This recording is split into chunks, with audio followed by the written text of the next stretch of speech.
সোমবার রাতে ঘটল অবিশ্বাস্য ঘটনা। ইসরায়েলের দখলকৃত জেরুজালেম শহরে রীতিমতো আলোর গতিতে নেমে আসলো ইরানি মিসাইল, যেখানে দেখা যাচ্ছে আছড়ে পড়ছে একের পর এক ইরানের ভয়ঙ্কর সব ব্যালিস্টিক মিসাইলের আঘাতে চূর্ণ বিচূর্ণ হয়েছে জেরুজালেমের রাস্তা, সৃষ্টি হয়েছে বিশাল গর্ত, ধোঁয়া আর ধ্বংসস্তূপে ঢেকে গেছে পূর্ব জেরুজালেমের আকাশ। আতঙ্কে ছোটাছুটি করছেন মানুষ, কেউ আশ্রয় খুঁজছেন, কেউ স্বজনের খোঁজে ছুটছেন হাসপাতালের দিকে, আর ধ্বংসস্তূপ সরাতে হিমশিম খাচ্ছেন উদ্ধার কর্মীরা। এখনো শুকায়নি খামেনির রক্তের দাগ। সেই পবিত্র রক্তের বদলা নিতে ইসরায়েলের দানবীয় আঘাত হানছে ইরান। আকাশ চিরে ছুটে আসা আগুনের গোলায় জবাব দিচ্ছে খামেনির রেখে যাওয়া যোদ্ধারা।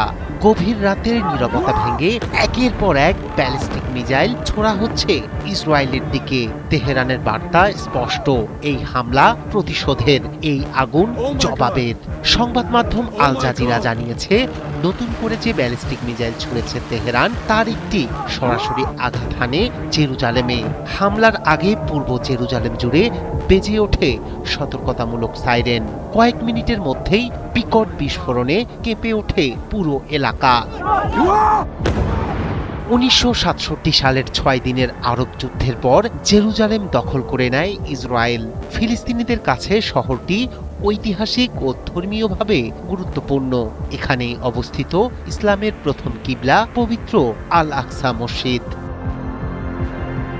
তবে হামলা শুধু জেরুজালেমেই সীমাবদ্ধ নয়, পুরো ইসরায়েলকে লক্ষ্য করে 1 ঘন্টার মধ্যে অন্তত 3 দফা মিসাইল ছোড়ে ইরান। দেশ জুড়ে বেজে ওঠে সাইরেন। দক্ষিণাঞ্চল সহ বিভিন্ন এলাকায় মানুষ ছুটে যান বাংকারে। টাইমস অব ইসরায়েল জানায়, স্থানীয় সময় রোববার রাতে নতুন করে মিসাইল নিক্ষেপ করা হয়। অসমর্থিত সূত্রে জানা গেছে, সরাসরি তেল আবিবের বুকে আঘাত এনেছে একটি মিসাইল। তবে সব মিসাইল ভূপাতিত করা গেছে কিনা তা নিশ্চিত নয়। সবচেয়ে বেশি ক্ষয়ক্ষতির খবর এসেছে বেইত শেমেশ থেকে। সেখানে একটি আবাসিক এলাকায় সরাসরি আঘাত হানে ইরানি ক্ষেপণাস্ত্র। এতে অন্তত 8 জন নিহত এবং 20 জন আহত হয়েছেন বলে জানিয়েছে স্থানীয় সংবাদ মাধ্যম। কয়েকটি ভবন সম্পূর্ণ ধ্বংস হয়ে গেছে, বিশাল গর্ত তৈরি হয়েছে সড়কে।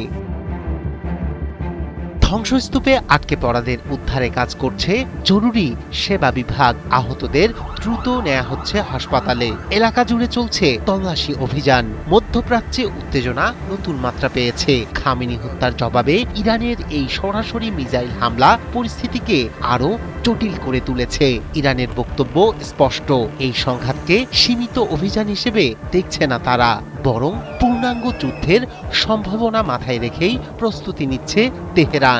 হিজবুল্লাহ হুতিদের মতো মিত্র গোষ্ঠীগুলো তেহরানের সঙ্গে একত্রতা প্রকাশ করেছে। ফলে পরিস্থিতি আরো বিস্তৃত হওয়ার আশঙ্কা উড়িয়ে দিচ্ছেন না বিশ্লেষক।